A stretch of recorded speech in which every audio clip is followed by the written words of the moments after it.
देखिए, करप्शन तो बीजेपी का एक जेनेटिक प्रॉब्लम है। तो दुनिया का जो व्यक्ति का खिलाफ वो लोग करप्ट करप्ट बोल रहे थे, अभी वो बीजेपी के सबको ले लिया।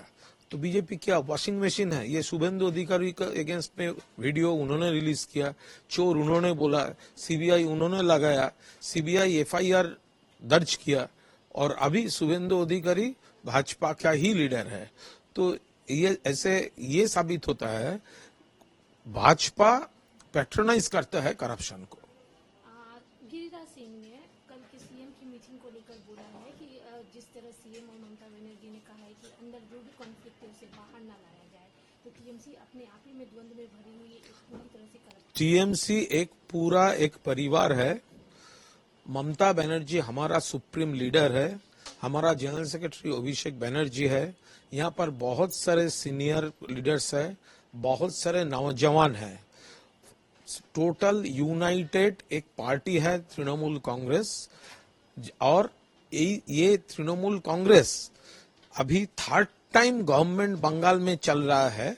ये यूनाइटेड तृणमूल कांग्रेस, गिरिराज सिंह, आपका पार्टी में जो प्रॉब्लम चल रहा है, जैसे आप लोग मुरली मनोहर जोशी, आडवाणी जी को आपने गैरेज कर दिया था, वो सबका पता है। आपका जो ग्रुपिज्म है, ग्रुप पोलराइजेशन है, वो सबका मालूम है, सब मालूम है। लेकिन देखिए, आपका पहला काम बंगाल का जो ड्यूज है वो क्लियर करना। आप वो जो अधिकार बंगाल का है वो क्लियर कीजिए, दूसरे किसी स्टोरी में मत घुसिए। अधीर रंजन चौधरी, सोनिया गांधी, उन लोगों ने साफ मना कर दिया है कि वो राम मंदिर के प्राण प्रतिष्ठा समारोह में नहीं जाएंगे। वो उसके ऊपर मैं कोई कमेंट नहीं करूंगा। कोलकाता हाईकोर्ट ने आज जो केस था उस पे कोलकाता ये कोर्ट का मामला है, उसके ऊपर अभी कोई कमेंट नहीं है। कितना खर्चा बच जाता है, करोड़ों रुपया में विधानसभा इलेक्शन में खर्चा होता है, फिर से वही एक ही व्यवस्था के लिए करोड़ों से ज्यादा रुपया लोकसभा में खर्चा होता है। ये तो पंचायत वोट के बारे में नहीं बोला जा रहा है। तो अगर विधानसभा और लोकसभा इलेक्शन एक साथ होता है, एक ही खर्चे में दो राय मिल जाता है पब्लिक का, तो उनका सब प्रॉब्लम क्या है? ममता बनर्जी तो कभी पब्लिक का जो हमारे टैक्स के पैसा है वो तो कभी मान्यता दिया ही नहीं है। आज जो डेवलपमेंट का काम है वो चलता जाएगा, और नेशन में एक साथ अगर दो इलेक्शन हो जाए, 5 साल विधानसभा लोकसभा एक साथ चलते जाए, काम चलता जाएगा। लेकिन ममता बनर्जी का इसका चिंता कहाँ है? आम पब्लिक का जो कष्ट है, जो प्रॉब्लम है, वो तो कभी वो मान्यता देते ही नहीं है।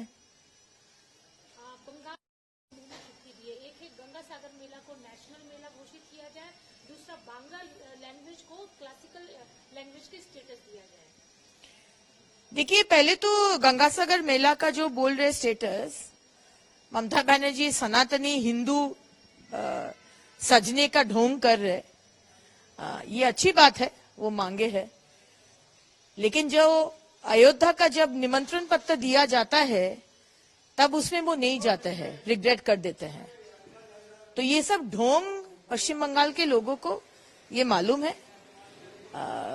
अगर वो सोचते हैं, लास्ट टाइम शायद वो बोले थे कि इलाहाबाद का जो हमारे जो मेला होता है, संगम के मेला, उसका जैसा ये गंगा सागर मेला का स्टेटस दिया जाए, तो ये कंपैरिजन करने से, सब कुछ कंपैरिजन से नहीं होता है। और रहा जो बांग्ला भाषा के बात जो बोले हैं, कौन सा बांग्ला भाषा के बात वो बोल रहे?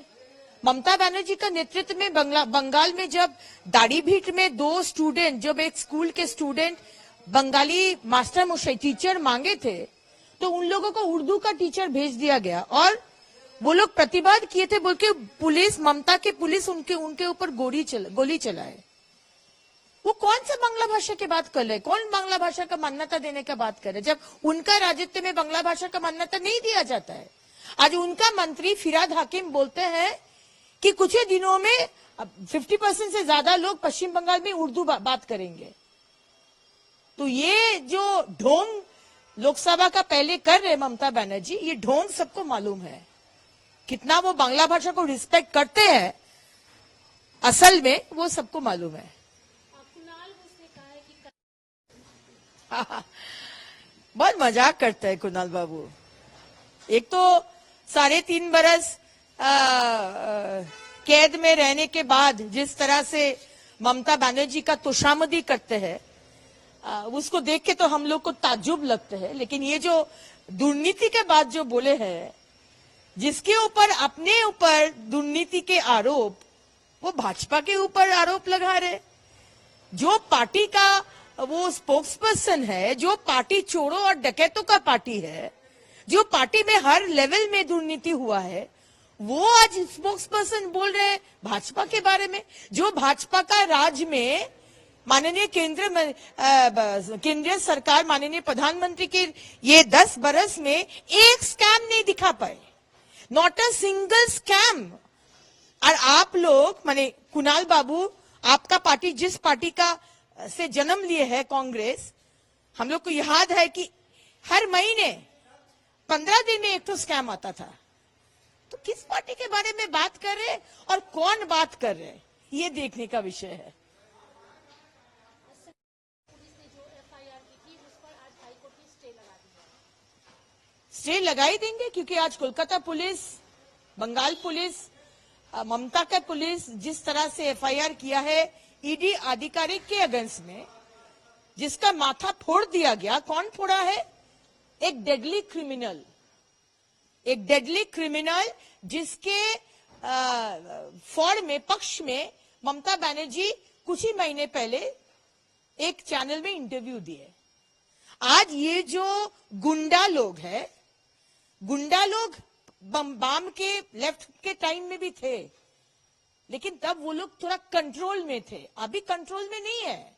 अभी ममता को चलाते हैं ये शेख शाहजहां, ये शेख जहांगीर, ये सब गुंडा लोग आज ममता बनर्जी को चलाते हैं, क्योंकि ममता बनर्जी को शायद ममता बनर्जी के कोई वीक पॉइंट, दुर्बलता इन लोग को मालूम है। आज ममता के पुलिस शेख शाहजहां को शेल्टर देके उनको छुपा के रखा है, तो ममता बनर्जी तो कुछ बोलेंगे ही नहीं। उनका बोलने का कुछ है क्या? और किस इन्वेस्टिगेशन का बात वो बोल रहे कि इन्वेस्टिगेशन चल रहा है बोल के हम चुप, अभी कुछ नहीं बोलेंगे? क्या इन्वेस्टिगेशन? कौन इन्वेस्टिगेशन? आपका पुलिस, आपका सरकार उनको छुपा के रखा है। लोकसभा चुनाव को देखते हुए लेवल पर मीटिंग कर रही है। एक जिले की मीटिंग कल हो चुकी और एक जिले की कल होने वाली है। ऐसा सोर्सों का कहना है कि उन्होंने ये अपने नेताओं को कहा है कि अंदर जो भी कॉन्फ्लिक्ट हो रहा है उसे बाहर नहीं जाहिर कर रहे हैं। देखिए, अभी जिला का मीटिंग करे या महकुमा का मीटिंग करे या पंचायत लेवल में मीटिंग करे, उससे कुछ आता जाता नहीं है। अगर सही तरह से लोकसभा वोट हो, अगर सही तरह से आम जनता, पश्चिम बंगाल के जनता वोट देने बूथ पर जा सके और वोट दे, तो ये सरकार, ये ममता सरकार, ये ममता का टीएमसी पार्टी कहीं का नहीं रहेंगे। क्योंकि पश्चिम बंगाल के लोग समझ गए कि ये सरकार चोरों और डकैतों का सरकार है। जो हमारा जो पावना था, हमारा जो योजना, जो माननीय प्रधानमंत्री हम लोग के लिए भेजे थे, गरीबों के लिए भेजे थे, वो ये ममता बनर्जी और उनका सरकार चोरी किया है। तो इनका कहीं का नहीं रखेंगे, आप ये निश्चिंत रहिए।